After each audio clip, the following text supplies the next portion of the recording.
Alors bonjour Monsieur Durand. Bonjour. Alors est-ce que vous êtes satisfait de l'organisation de ce colloque? Tout à fait. Vous savez, en temps hivernal, il n'est pas toujours évident de mobiliser, mais le thème comment faire exister un rêve français-européen en situation de précarité en soi est important et révélateur de la situation du contexte actuel. Alors qu'est-ce que vous retenez justement de ce qui a été dit? En fait, nous avons essayé d'articuler, si vous voulez, plusieurs temps. Il y a eu le temps associatif, le temps des sociologues, et ensuite nous avons eu le temps des politiques. Donc, il y a eu le temps institutionnel.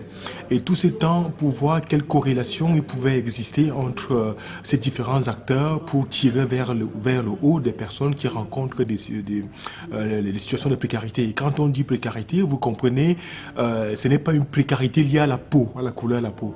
C'est une précarité avec une entrée thématique souvent quartier. C'est-à-dire, vous voyez, quand on est dans les quartiers, ce qu'on appelle politique, les quartiers dits politiques de la ville, on rencontre des précarités transversales. C'est des précarités qui vont du fait qu'on ne connaît pas la langue, au fait qu'on a des difficultés à aller vers les dispositifs de droit commun qui vous accompagnent dans l'insertion socio-professionnelle.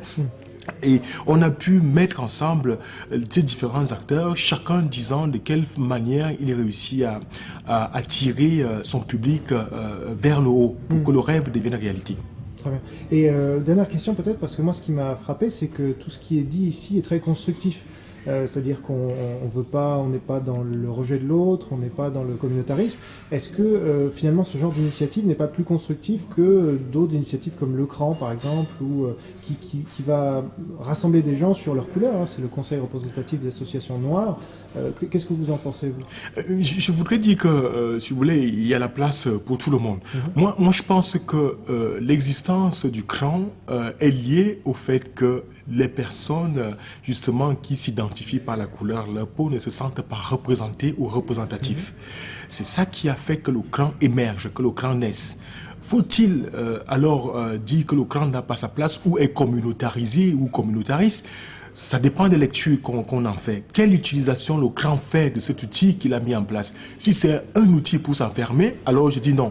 Mais si c'est un outil de plaidoyer pour baiser, je dis que ça peut être important qu'on puisse, dès qu'on regarde ce public particulier, qu'on puisse dire, voilà, il revendique des choses qui peuvent être légitimes finalement. Que dit le CRAN dans tous les discours qu'il tient? Pourquoi est-ce qu'aujourd'hui le CRAN est appelé par les médias? Pourquoi est-ce que le CRAN est devenu l'interlocuteur de l'État? Pourquoi est-ce que soit il est instrumentalisé, soit on a reconnu qu'il avait une place, justement, une voix qui pouvait porter dans des problématiques qui étaient ignorées. Donc à ce titre, moi je dis, nous on a notre place parce que quand on dit Marianne et moi, quand nous, notre association c'est Afrique Nouvelle Interdépendances. Donc, par le nom même de notre association, nous rendons compte des interdépendances culturelles, des interdépendances économiques.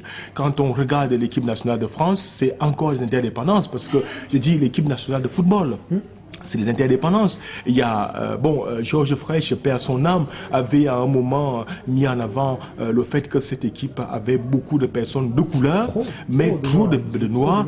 C'est révélateur du fait qu'aujourd'hui, il y a les interdépendances. Quand on a quitté son pays pour venir rejoindre la France, quels outils on a?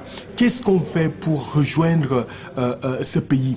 En reconnaissant qu'il y a des difficultés, comment on surfe pour que les difficultés ne soient pas en tout? Comment est-ce qu'on va vers les dispositifs? Comment on s'approprie les espaces? Moi, je crois que c'est un travail qui doit être un travail permanent. Ça doit être un dispositif qui est là, qui participe à la construction de ce travail d'équipe qui doit être mené. Ça, c'est un avis, c'est l'avis du président de l'association que je suis, d'Afrique Nouvelle Interdépendance, et Marianne et moi, Marianne comme la République, et moi, l'individu, et donc les deux ensemble, chacun concourant justement à porter cette identité, par la fameuse identité nationale, cette identité pays, corps, vers un accomplissement de l'individu. Alors, dernière question, donc vous citez Georges Frêche, donc il avait eu ces phrases plutôt malheureuses. Est-ce que il n'y a pas est-ce que ça se rejoint pas des discours qui disent il faut plus de Noirs et d'Arabes? Je ne sais pas si on les a entendus, parce que je suis arrivé un peu en retard, hein, mais est-ce que quand on dit il faut plus de Noirs et d'Arabes, par exemple à l'Assemblée nationale ou dans les médias, finalement, ça veut dire qu'il y aurait trop de blancs, par exemple. Donc, est-ce que, avec des bons sentiments, on n'en arrive pas au même constat?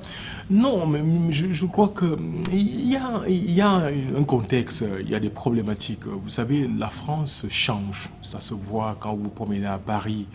C'est vrai qu'il y a la France rurale, celle qui a peur, qui peut avoir peur des étrangers, pour que je corrige. Il y a cette France où on ne voit pas encore des immigrés d'origine maghrébine ou d'origine africaine, mais qui a peur parce qu'elle regarde plein de discours, elle regarde la télévision et tout ça. Mais le contexte est tel que il peut être important aujourd'hui qu'il y ait une forme de représentation, c'est-à-dire on ne parle pas de quotas, on ne parle pas de communautariser la société française, mais il y a un réel intérêt à ce qu'il y ait une représentativité. C'est-à-dire, moi, ma fille qui est métisse ou qui est noire, quand elle voit son représentant à la télévision noir, elle se dit, elle ne va pas se reconnaître à la personne par la peau, par la couleur de la peau, mais elle va se dire, mais tiens, s'il est là, c'est que je peux être là. Donc ça dépend de quelle utilisation. Symbolique. Voilà.